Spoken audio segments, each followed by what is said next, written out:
Hey, hey, hey, you beautiful twin flames, and welcome back to Tarot for You 444. You ready? This is my mood today. I kind of want to do that to things. Not in a pyromaniac kind of way, but in a creative, kind of bursting, kind of fun kind of way. Anyway, enough about me. Today, we may have drawings. So that is a warning before we begin. Anyone who needs healing, I'm trying to be serious, but Donkey is staring at me in a very strange way today, so it might be difficult for me to be serious. But anyone who wants to put their name down for healing, or just general prayers, please do in the comments section below. And I don't know, I might get some little messages for us at the end of this video, depending on how crazy I am during the video. Everyone take a deep breath. Today, the topic is, what on earth is it like to be a divine masculine? Big topic, big topic. Okay, so if you think I'm going to be serious the whole way through, that's not happening today. Today is going to be a little bit of fun, a little bit of rainbows, a little bit of unicorns. I don't know, I feel like I want to sprinkle fairy dust around or set fire to things creatively. Some fresh new energy coming in. Thank goodness Mercury retrograde's gone now, so your computer should start behaving. You shouldn't have crazy arguments with people. Things in general should start moving a little bit more smoothly. Alright, so I don't know if some of you are too young to know who Debbie Gibson is. Alright, but this is kind of a cute little version of the divine feminine. And she actually had an album out. It's one of my favorite albums, actually. And her album is called Electric Youth.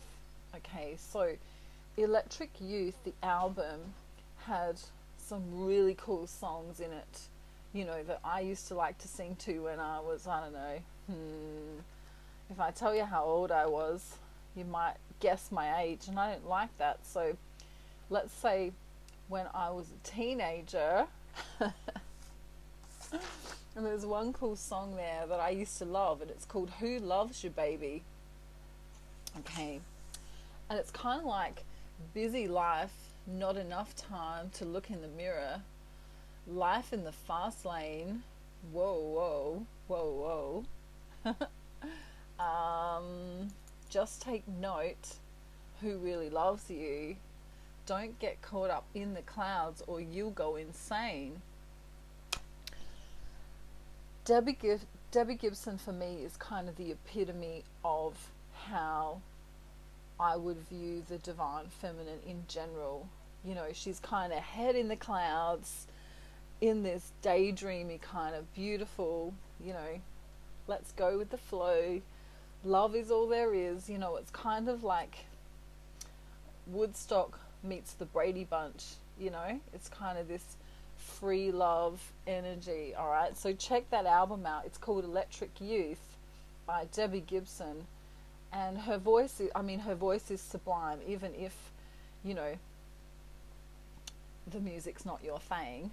Just go and do that, because that's kind of how the divine feminine is. She's all kind of really cutesy, really naive, sort of sweet, especially when she first comes into the journey.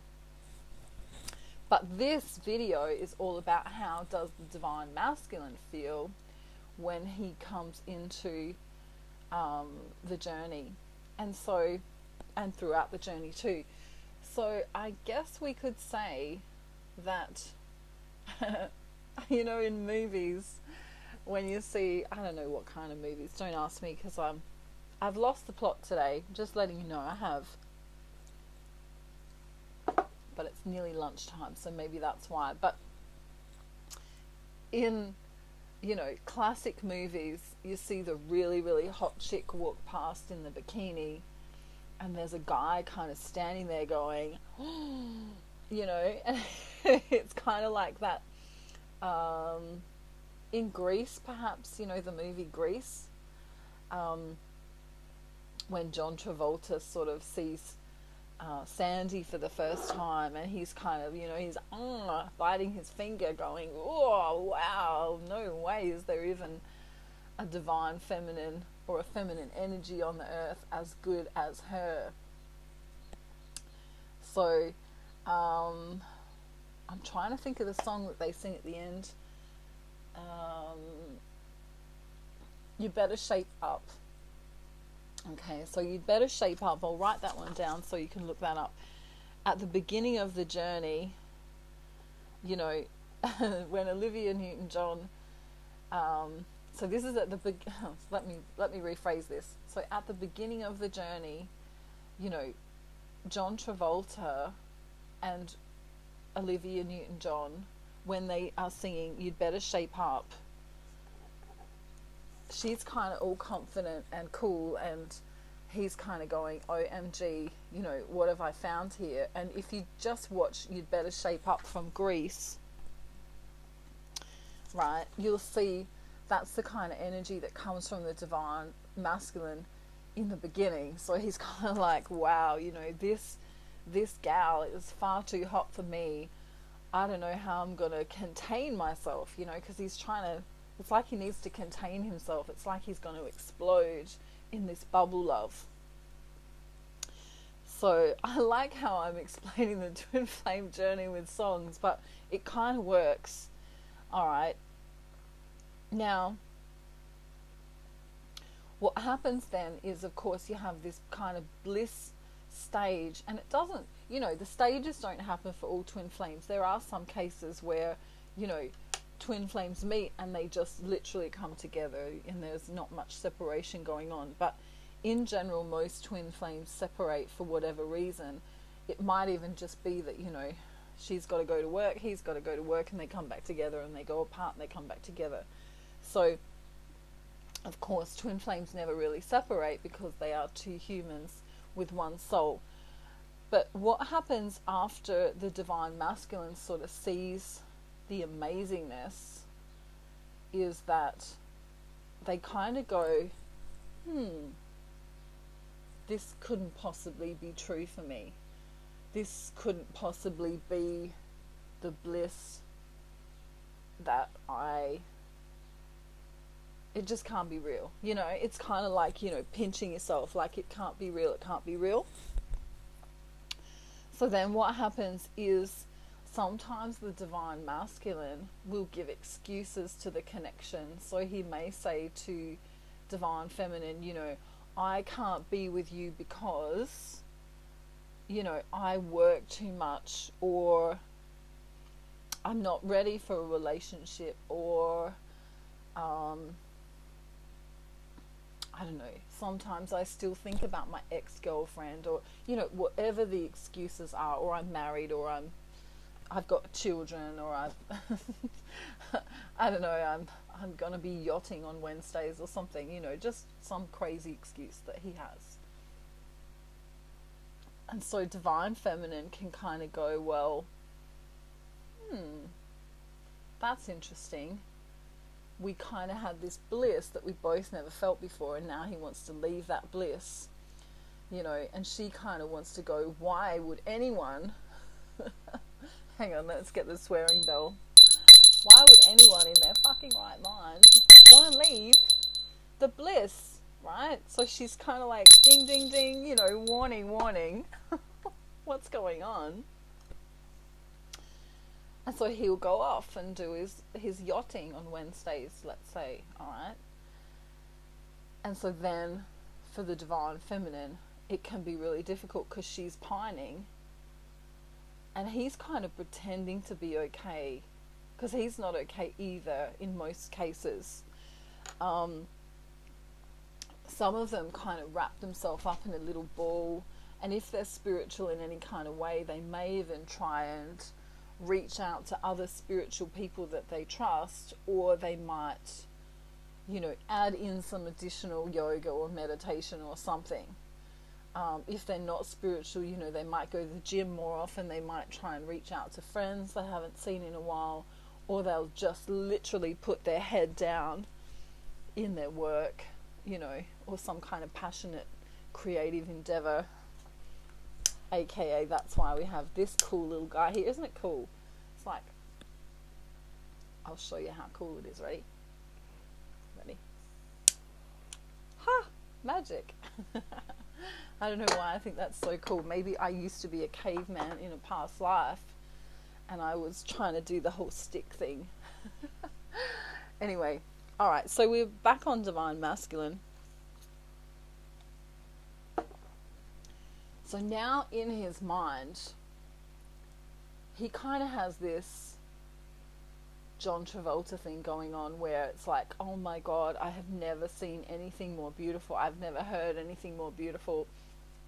I've never experienced anything more beautiful. He could have even had a kundalini rising and inside of his body, and feels this bliss that he's never felt. And especially if they were intimate together in some kind of way, whether that's, online or in person, he'll notice that there's just no one that is the same. There's no one that kind of makes that standard, Like, how do you compare bliss to mediocre?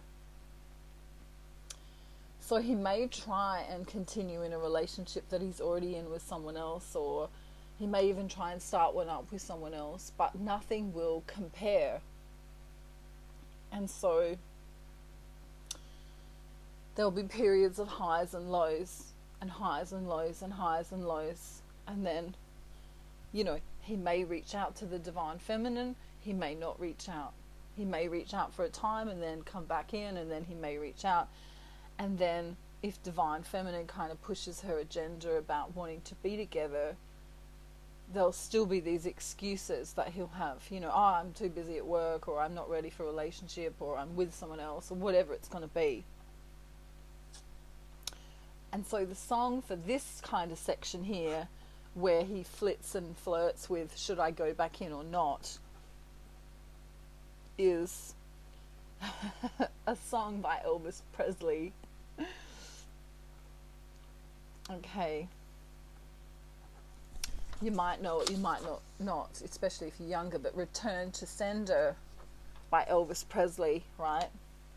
Return to Sender, address unknown, no such number, no such phone, I think it is. So he's kind of, he comes back to that state, and then he'll go back into the You'd Better Shape Up song from Greece, and he'll keep coming back to the Return to Sender.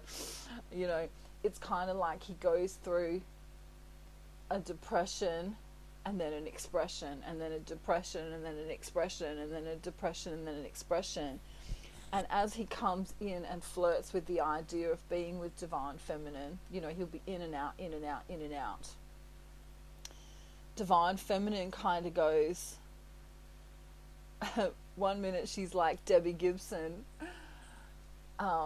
singing the whole themes, all of the songs from Electric Youth. And then she's, I don't know, who sings really sad songs? I don't know. There'll be sad songs to make you cry. Love songs often do.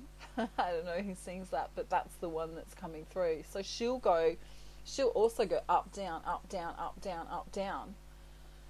And then she'll go, you know what? Eventually, this might take years, might take months, might take weeks, depending on where you are in the journey. But then she'll go, you know what? Fuck you. I love you, but I need to do me. Alright? So she kind of comes into that state of realizing that this pulling on her heart is not so great for her emotional condition. Okay. And divine masculine kind of is having the same problem, because generally for the divine masculine, what's going on around him is fairly third dimensional in its consciousness. And so he kind of goes, well, because the masculine energy is usually very logical, it's kind of like, well, I need to pay the bills, I need to, pay my kids, I need to, maintenance or whatever for my kids, I need to help my mom, I need to help my sister, I need to help my brother, I need to help my cousin. So they put themselves on the back burner. And it's not that they don't love divine feminine, but it's just that they find all these excuses, either that they're not good enough or that there's people around them that really need them. And this is because, generally speaking, the divine masculine isn't awakened enough to go into that soul space and realize that the only thing that really does matter is love. And if that was the case, they'd come straight in. And so this really starts off the journey begins here for the feminine, because she realizes that, well, if he's not there, if I can't rely on him, if it's not going to happen, and take gender how it resonates, of course, but she kind of goes, well, the only thing I've really got left is to do me. And so she gets forced into this position of having to do her. And what I find really, really interesting is that the divine masculine doesn't really see it as though he's hurting the divine feminine. So if he pushes her away or goes into separation, he doesn't really see it like that. Divine feminine will take it personally. Oh, he's not texting me, he's not calling me, he's not coming in, he doesn't want to be with me. But divine masculine kind of goes, I don't feel that I'm good enough, or I don't feel that I've got enough time to give.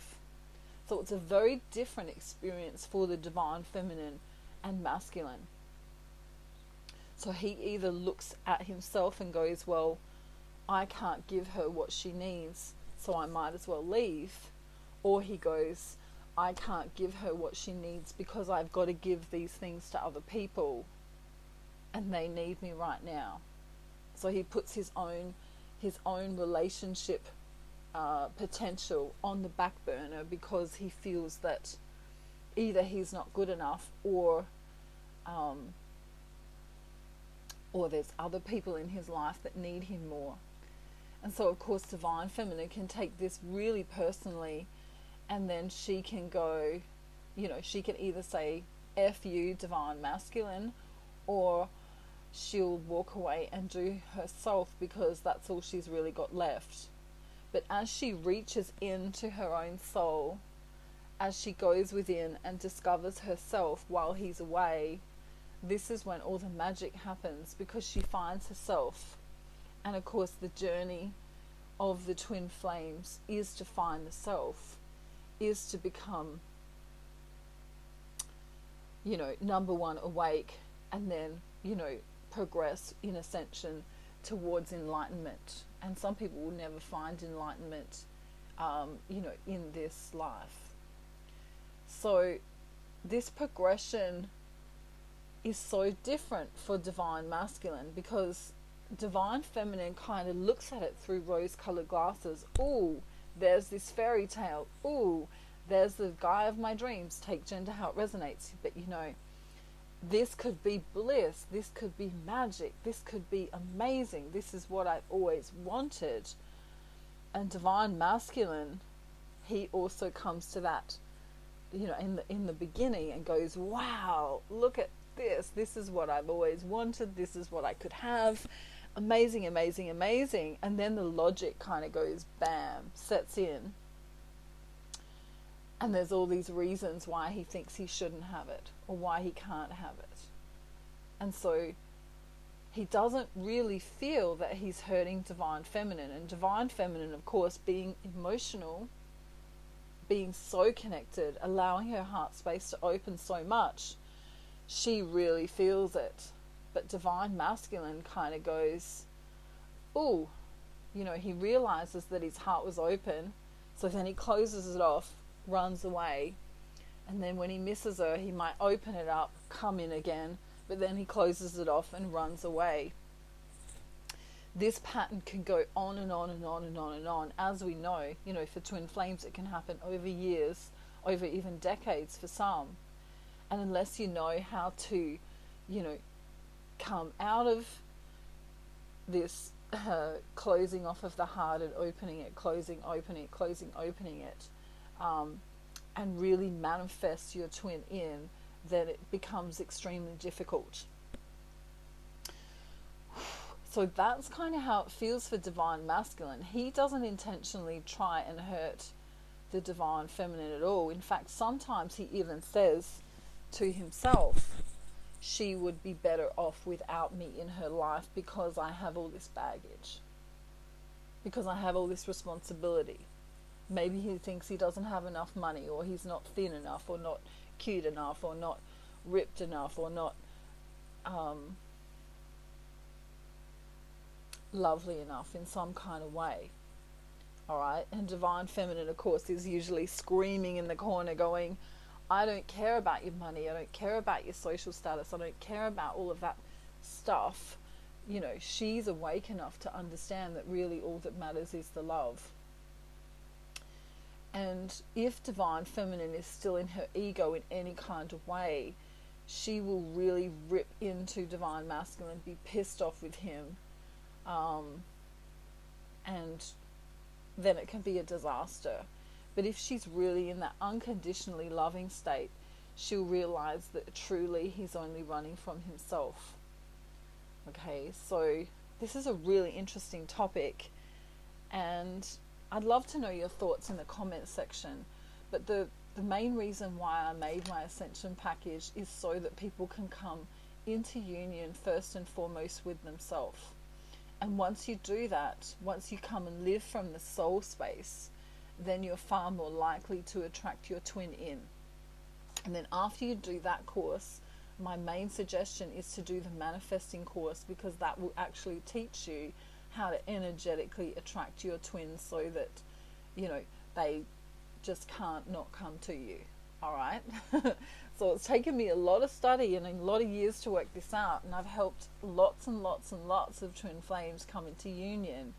So if you're ready to do the course, I would invite you to do it, so that, I don't know, maybe it can be your Christmas present for this year.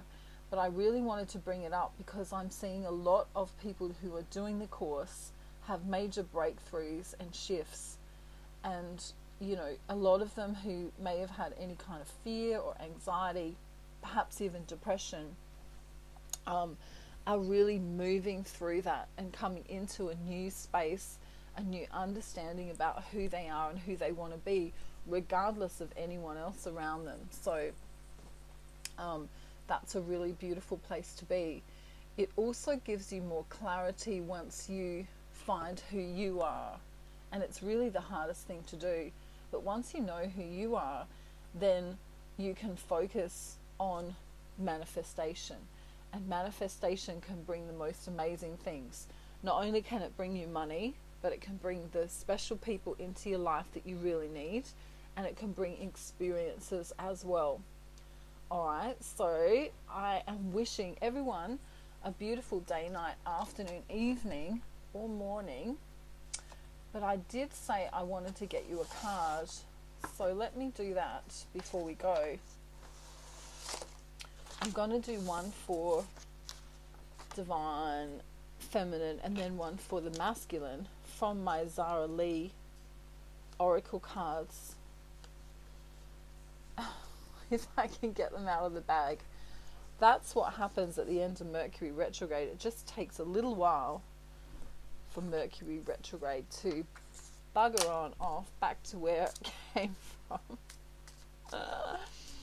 And of course, don't ever get stuck in the mindset about Mercury retrograde, but it kind of does just stuff around with technology, and sometimes,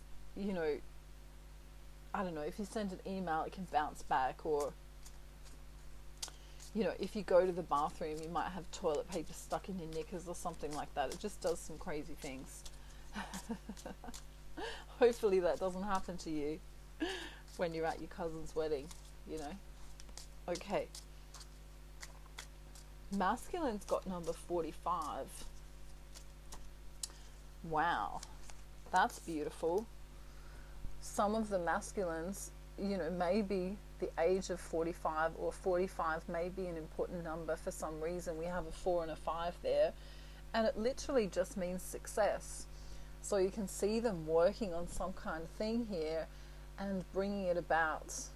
I don't know if I like the moon though. See the moon? Maybe they're working on something a little bit devilish at the moment. It looks a little bit devilish to me. Okay, so for the feminine we have number 38, and this is the need for much rest. Okay, she's been in her headspace far too much lately, you know, overthinking perhaps about her divine masculine who hasn't been coming in. But there's the need here, you know, we can see the beach here, the need for rest and recuperation. And also this, you know, a desperate need to come into not doing everything for everyone else, you know, coming to that space where she can nurture and love and give herself the self-love that, you know, she would hope would come from her masculine. That's really important at this time. We're also coming into, you know, Christmas time when things start rushing around, people start rushing around doing crazy kind of overthinking, overdoing, over everything, over creating. So it's a really important time to just rein it back in for a while, have a little break, and give yourself that nurturing that you deserve. Like, don't feel guilty for meditating. Don't feel guilty for sitting around and just being present in the moment. Alright? So this is my video for you today.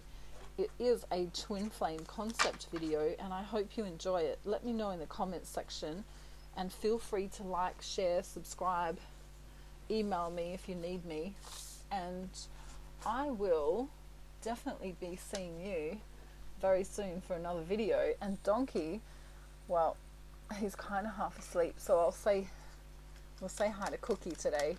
Here's Cookie, ready? He's got batteries, I think. Tweet, tweet, tweet. Oh yeah, he's got new batteries. Good. He sometimes does kisses, but not all the time. We'll see. Ready?